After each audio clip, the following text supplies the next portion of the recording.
Welcome to the Refuge Podcast, where we cultivate our faith in the shelter of God's Word. I'm your host, Jennifer Elwood. I'm excited to welcome you to Season 3 of the podcast, where I'll be discussing with a variety of authors ways to abide in Christ. We are kicking off this interview series in the south of France with my new friend, Janet Weiner. She is a fiction author who draws inspiration from the region she lives in, even through the historical chateau that is her own house. She found a new burst of creativity, and that has drawn her more closely to the Lord. So listen in and get inspired to increase your creativity and become closer to Jesus in the process. Welcome, friends. I am so excited to introduce you to a new friend of mine. Her name is Janet Weiner, and she lives in the south of France and is a fiction writer. And I met her through a person that I connected with originally in a Compel critique group named Nancy Ness. And she has been part of a writing group with Nancy, who actually is going to, like, their whole group is going to be in a panel later on to talk about some other fun things going on with you guys and focus more on the fiction writing and a Christmas project that you have going on. But for now, we're going to talk about creativity and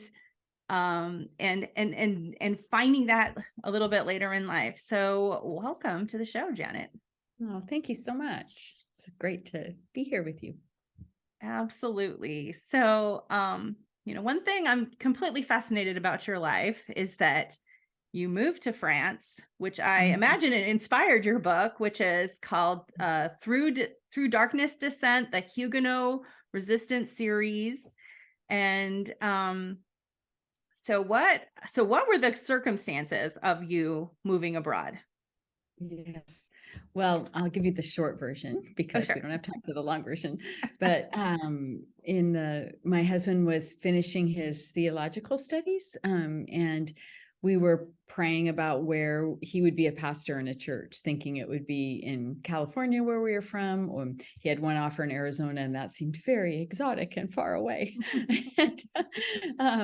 So we were very focused on being the typical pastor in a church situation. And one day he was out for a run, and he really had like an encounter with God. And God said, I want you to go to the mission field and go to France and pray for revival.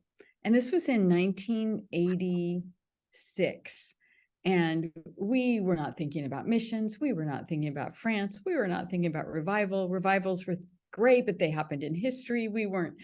It was a very out of the blue thing. And my husband said, God, is that really you? And he basically imparted all that information. So my husband came home and told me, and I knew it was from God, so the whole thing is miraculous. Like, my husband thought, she's just going to say, what's wrong with you? And what's interesting is that I had studied French in junior high. I grew up in California, and everybody studied Spanish, but I chose French. And then studied it through high school. And then I studied it in university just for fun. I was a history major, but I just kept taking French, even though it was every day in the morning, early in the morning. And I look back, and that was God's hand guiding me and preparing me. And I just did it because I liked it, but it was really laying a foundation. But I never thought of it as a mission field. We didn't see ourselves as missionaries. So there's a lot of things.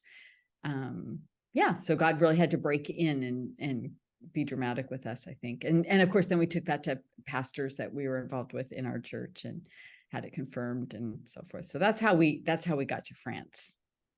Leaving out the details of some of the logistics. Yeah, right. And all the other little rabbit trails of things that this happened and that happened. And exactly. Absolutely. Because I know I've moved abroad twice, and oh my goodness, it is quite an undertaking. It is. And I think there's an extra layer of it when this is something that you're doing, with the Lord and for the Lord. But, and I know that you have shared that this was something that really has sparked creativity in you.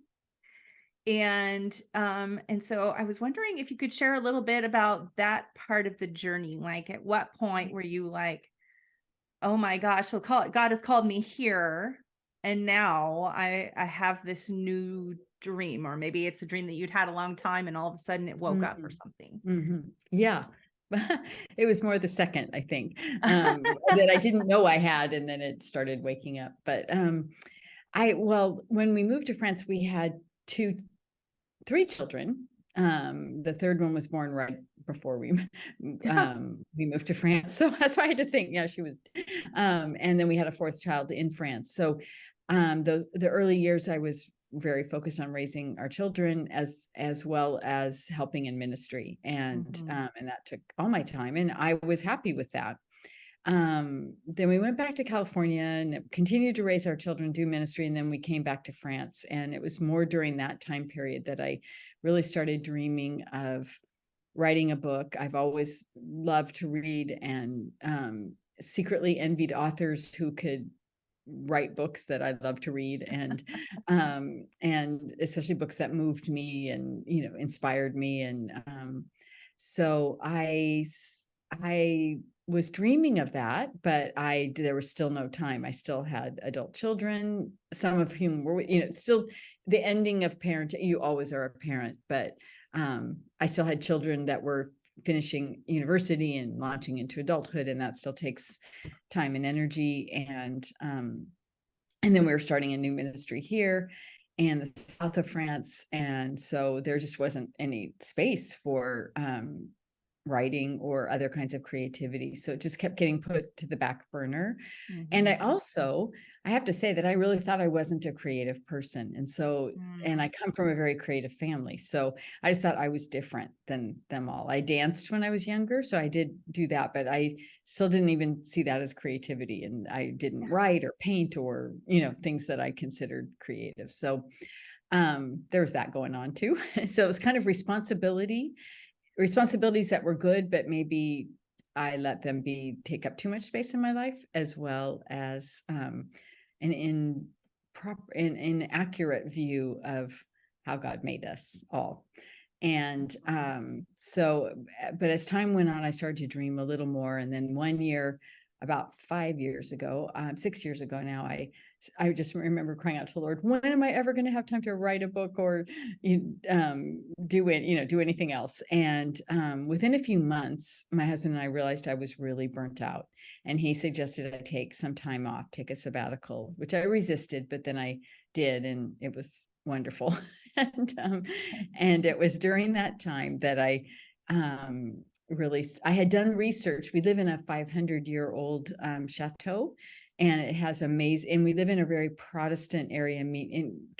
France is typically considered Catholic, but where we are, there were a lot of Protestants, and there was a lot of history that happened. And then we live in a building that a lot of history happened in, and I love history. So I had done research just because I was curious what about where we live. And as I did, some of the stories were amazing. That literal things that happened were more dramatic than things you would make up. I don't think I would dare make them up, because no one would believe me. So yeah. So that was all going on kind of on the side. And then when I took my sabbatical, I actually started wriing. And after I rested for the first couple months, just kind of really got back up to zero. But then I started writing and have been writing ever since. And I really believe that's what the main thing God's calling me to do now. I do other things as well, but that's really takes the priority, and it is the priority of in terms of outward ministry. So yes, because when you have kids at home, which is the season I'm in right now, like my youngest is 7, you really have to be very, very careful and very specific. But also when God ignites a dream, we can either we also have a choice to say yes or no. Yes. I like saying yes when God is showing me, like, here's the best path, right? And waking up my dream sooner than I thought maybe was possible, and showing me the cracks and crevices of time to Right. Right. do the writing and the work and all those kinds of things. And I've also learned from a few mistakes too, Sure. but I think it's so important for us to really lean in when God opens up something for us Yeah. like this, to Yeah. just step into it. Right. And to realize if we're in the trenches of the young kids and the trenches of of a really busy life that doesn't look like it has any time, that God will also save our dreams for us too, for a time that he will say, Yes. now. That's right. That's right. Yeah. And yeah, and sometimes I know that was what his story was for me. I know people do manage to write. Excuse me, I have like a tickle in my throat. Oh, it's okay. I know there are young mothers of young children who manage to Yes. to jump in and do it in the crevices. Today I had kind of without young children, a crevices kind of day. My husband just had surgery on his knee, and excuse me, I had to take, I just had it's like having a child a little bit again. I have a little bit more Yes. caretaking going on.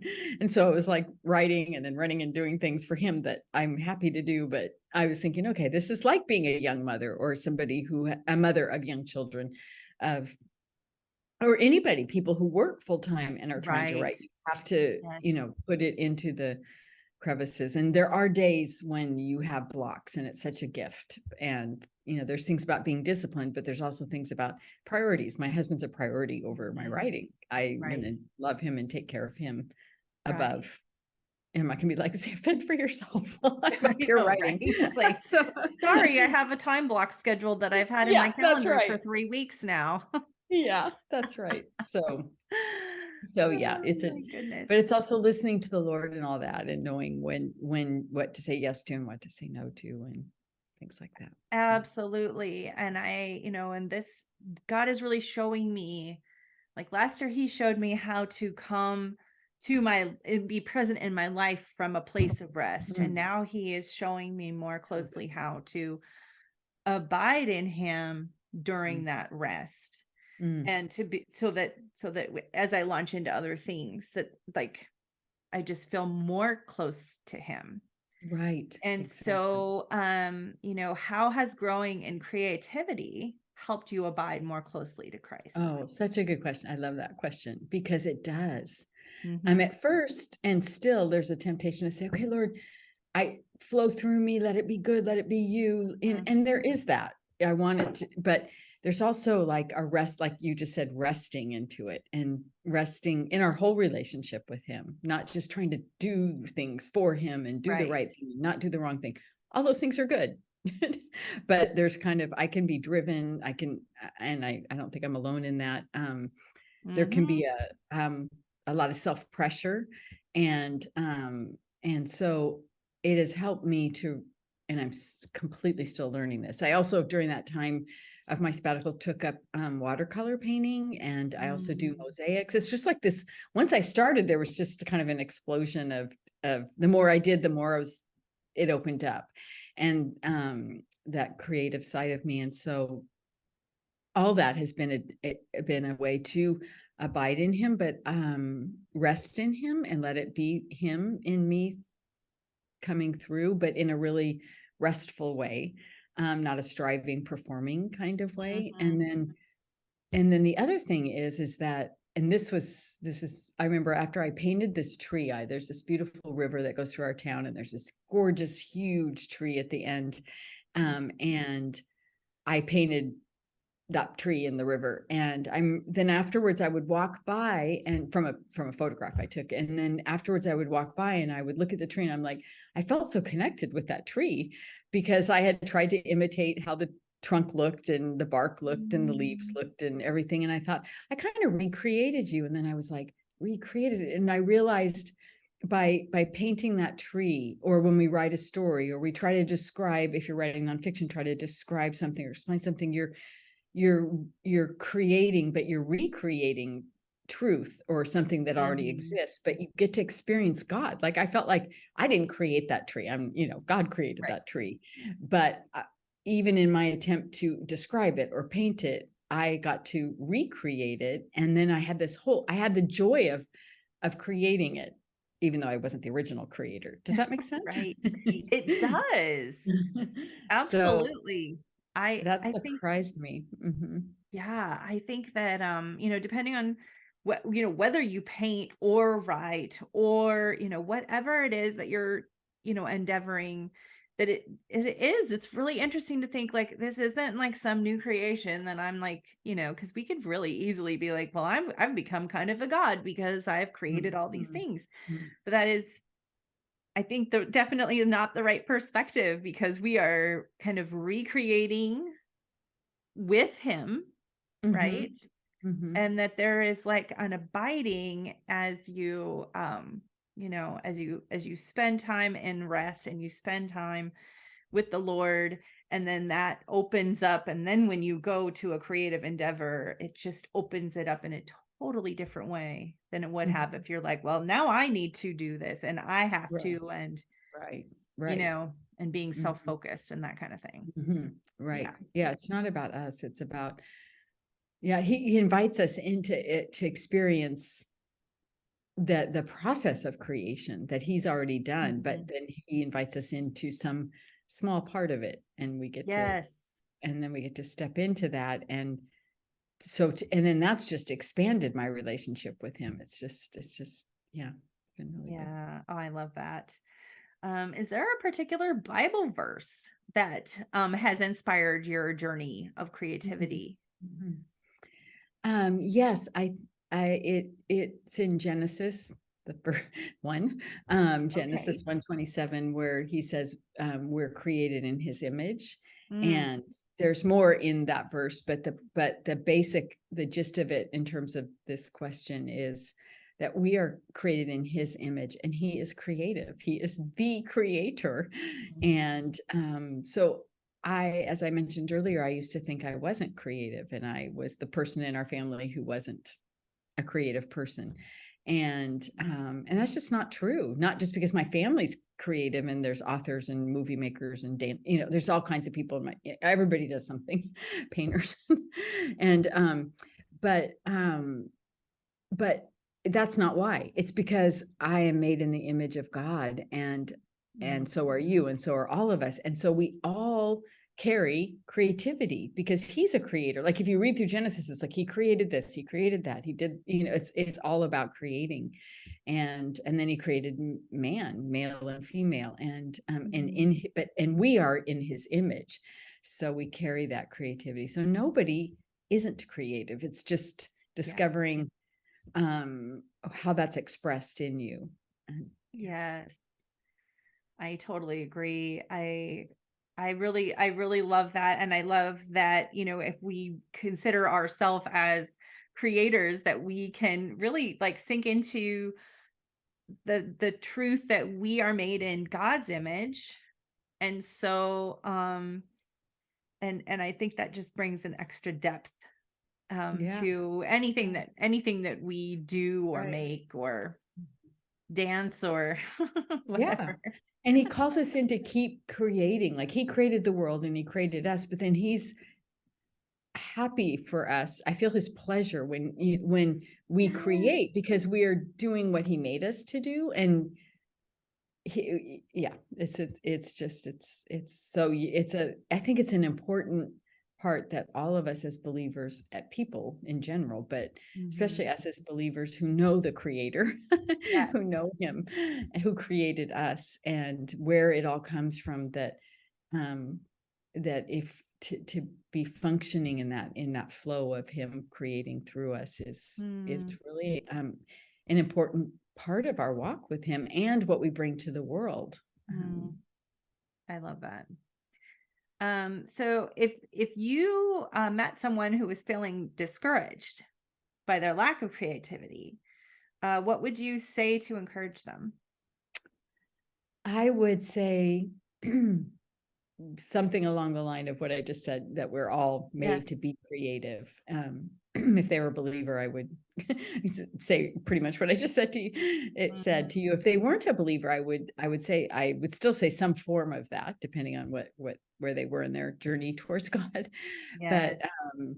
But that I believe we all carry creativity and we're made to be creative. Is it all going to look the same? Not at all. Not even if we were all painters would it look the same. But and when we think of creativity, I think we all think of certain things and think of other things as not creative. But people who solve problems are creative. People who think outside the box and invent new technology are creative. There's many forms of creativity. I particularly enjoy ones that involve words and involve beauty, making something beautiful. And I don't think, and I'm not alone in that, but there's many forms of, there's people who design homes or interior decorate or are fashion designers, or there's just like unending amounts of ways that we express creativity. And it can be even in, like I said earlier, problem solving, coming up with new solutions to things like, so I think I would encourage people to understand their core identity, that we're all made in the image of God and therefore carry creativity because he does. And so, but if you don't know how to find it, to just start playing and think bigger than you've thought before and then start playing. And for me, I started just kind of responding to, I realized I had picked up at the grocery store, like in the year before I took that sabbatical and actually started doing more creative things. I had just on a whim bought a kid's set of watercolors. Like, maybe I'll do this someday. I don't even know why, but it was like something in me was like, I would want before, not even super consciously knew that I wanted to do that. And so later I found that in my drawer when I was on sabbatical. I'm like, oh, maybe I should do this now. Or then I also started thinking of things I liked when I was younger, which was doing a lot of collages or so, kind of going back to things you did when you were younger and that came naturally to you that you just did. Those can be clues to find paths of things that you like to do. So, and start and just play and not be pressured. That's what I would say. Yes. And I think that sometimes we sit down and we expect like this immediate perfection. So true. And, and God will call you to something, even though you have no clue how to do it. Like I knew for, like almost a whole year that I was supposed to write a book, and got like, 6 months later, I'm like finally starting to do like the Bible study part of it. And then 6 months later, I'm like, I don't know what I'm doing. I have no clue. But God showed me all like and he's like, oh, yep, you're ready for the next step. So here's this and here's this. And realizing like, taking out a kid's set of watercolors, if you're like, oh, I feel like just painting something. Yeah. Start messing around and then realize like, oh, maybe I would like to actually buy some adult watercolors. And maybe I'd like to try and find a class, or maybe I'd like to try and sit outside and recreate something. And exactly. It's exactly right. And you just see what God, and then you're on a journey with the Lord and see where he takes you. Yes. So true. So true. And like you said about writing, that's been the same for me too with writing the novel. Like I know basically where I'm going, but I cannot plan it out because I have to just, I have the big broad brushstrokes, especially since it's historical and I know the historical time frame, but all the stuff that happens and how I'm going to incorporate characters and all that, I have general idea, but I don't know till I get there. Right. And it's because he's showing me. And some days I write and I'm like, okay, how is this person going to know this? And then he'll literally drop an idea into my head. Oh, this happened. And later the next day I read it and I'm like, that was totally you, Lord. Like I did not, and so it's really a fun co-creating. But it has to, but it wouldn't, he won't, it's almost like for me, he doesn't give it to me too much ahead of time. I have to be doing it. I have to like you're saying, get out the watercolors and mess around. Like I have to sit down and be writing the story. And some days I'm stuck and I'm like, I'm just going to write. And then you're going to show me. And then I have to go back and edit and make it sound better. And then you realize, okay, I used that's and does. And so many fillers. I got to tighten it up. But yes, exactly. I sometimes you have to work your character out of a brick wall. And you need to let the writing be sloppy so that you can knowing you can fix it, because I have really struggled with that, both with writing and painting, and is wanting it, like you said, to sit down and have it be really, really good just right off the bat. And it's like, it's not going to be like, No. it needs to be in a process, and I'm not going to get to any good stuff if I just sit here and wait or Yes. don't, or you have to just be going and moving and putting stuff out there, and Yes. be willing to go, oh, I don't like the way that looks, or I don't like the way that sounds, and then throw it away or fix it. And Yes. but you can't get to the next thing till you've gone through that.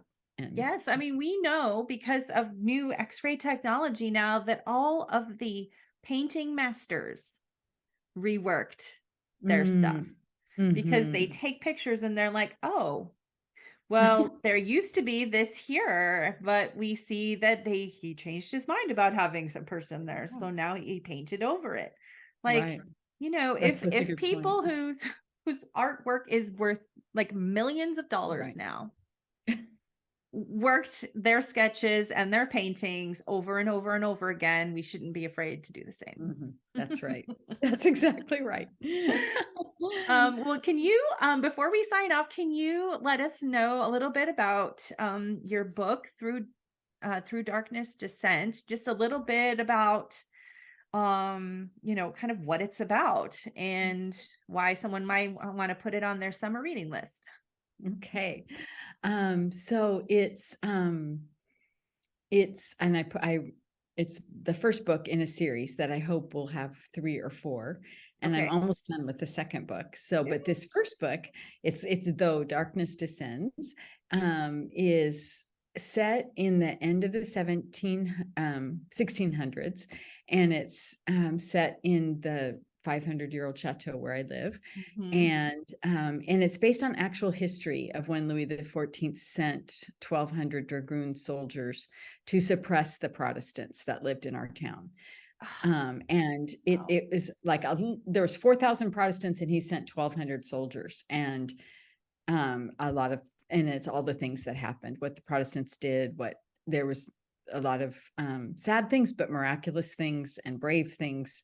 And so it's about all those things, and it follows the journey of a young woman who is a Huguenot. The French Protestants were called Huguenot, and the story starts, and she doesn't believe, she's lost her faith, but there's no other option, but you're either a Huguenot or you're a Catholic. There's no neutral ground in those days. And so she's hiding that she doesn't believe in God anymore, but now she might die for her faith because these dragoons are coming. They knew ahead of time. And they fled to this mountain that you can see from my living room window. And so it was really fun to find that history and yeah, as I said, and to then build a story around it, filling in some of the cracks. But I find the story really inspiring because the Huguenot in general really fought for their faith for over several centuries, actually. This is focused in on one period of time under the famous King Louis XIV, and he particularly went after them, but that he would focus on our little town. And then later, years later, the Nazis came here and moved into this chateau and suppressed people. So it's like our little town has drawn attention spiritually for some reason. And so anyway, that would be book 3. But book 2 that I'm working on right now is when the Huguenot actually rose up and revolted against the soldiers and the king's soldiers, and again, a lot of really courageous stands for their faith, and many of them died. And young, just so young. I come in at lunch, my husband and I review what I've written, and he's like, they were so young, these 22-year-olds, and they're like bravely standing, like, I'll die if they're doing things that if they get caught, they'll die. And sometimes, many times they did get caught and they died for their faith. And so I think there's a lot of a message for us in that today, in that too, as our world gets crazier. And I hope we don't ever get quite to the point they did, but I often find myself like thinking, would I do this? Would I be this brave? Because many of them under pressure converted to Catholicism because it was the easy way out. And I make the point in the beginning, I actually have this written in the beginning of my book, and I am not anti-Catholic. I'm just reporting a time in history. Exactly. I do not, I do not believe that Catholics are not Christians or anything like Right. that. I'm just at all. That is not my personal position at all. My husband's from a Catholic family. His mother and father were lovely believers within the Catholic faith. And that is not where I'm coming from at all. That's not my point at all. But at their time period, the Catholics, it was as if converting to Catholicism was for them as if you and I were required to convert to Islam.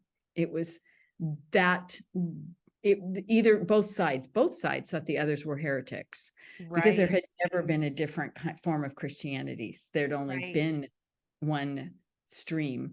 Today we have so many denominations. We're in a whole different mindset. Plus, there was no separation of church and state. So the king was Catholic. So if you decided to be this other faith, they assumed you were disloyal to the king, which they weren't. So so it's complicated. So but they were essentially taking a stand against the government but following God, but at the same time saying, I honor you, but I honor God more. So but I try to weave in a lot of human, as I said, the main character really struggles with, where is God? Why some bad things have happened in her past that's made her lose faith in God. How could God let this happen? And which I think many of them, all of us can identify with. And absolutely. Yes. And is God good? And and so it's her journey, her spiritual journey within the context of that history I just described. And there's a little romance thrown in. Oh, fun. Oh, I know. This book is next on my list. I'm reading another biblical fiction book about the time of the Exodus, and I had started that already, and then I thought, okay, I'm gonna get Janet's book and I'm gonna read that one next. Okay, so thank you. Yeah, I understand. I'm looking forward to it. This is gonna be so a fun summer. Like I'm working on a fiction book for the first time right now, and so so this summer I feel like God has me on assignment to read good historical fiction. That's a great way to do it. I continue to read as I write, because I feel like, I need to see how people are handling different situations, different aspects of. So good. Anyway, Janet, thank you so much. You were just a delightful guest. Oh, thank you, Jenny. It's wonderful to talk and share. Absolutely. And so how can people follow along on your journey and see pictures of the south of France? Yes. Well, I am on Instagram and Facebook, and I also have a website. And once a month I publish a blog that is about the south of France. It's about my town mostly, and it's about life in the south of France. So and it's a lot of pictures and a little bit of writing, and a little bit of history, a little bit of culture, and hopefully a dose of inspiration. And so that's, if you go to my website, which I think you'll put the links in the notes, and also on Instagram and Facebook, I post pictures regularly, because there are so many beautiful things around here. So yes, I know. I have, like, every time I see your name pass by, I'm like, oh, what is she posting now? Oh, thank you. Yeah, it's delightful. So if you guys want to follow along, all of her information is in the show notes, as well as a link to her book. And just thank you again. This has been great. Okay, thanks, Danny. Wasn't that inspiring? I want to encourage you that no matter what age or stage you're in, God has a plan for your creativity. I highly recommend asking the Lord what this season has for you and become playful in that pursuit without pressure. The Creator is beckoning. Let's be image bearers who answer the call. And I'm going to be headed your way on Friday, June 16th with a short deep dive into Genesis 1:27. So God created human beings in his own image. In the image of God, he created them. Male and female, he created them. And that's the NIV version. Thanks for leaning in and learning with me. You've been listening to the Refuge Podcast, where we cultivate our faith in the shelter of God's Word.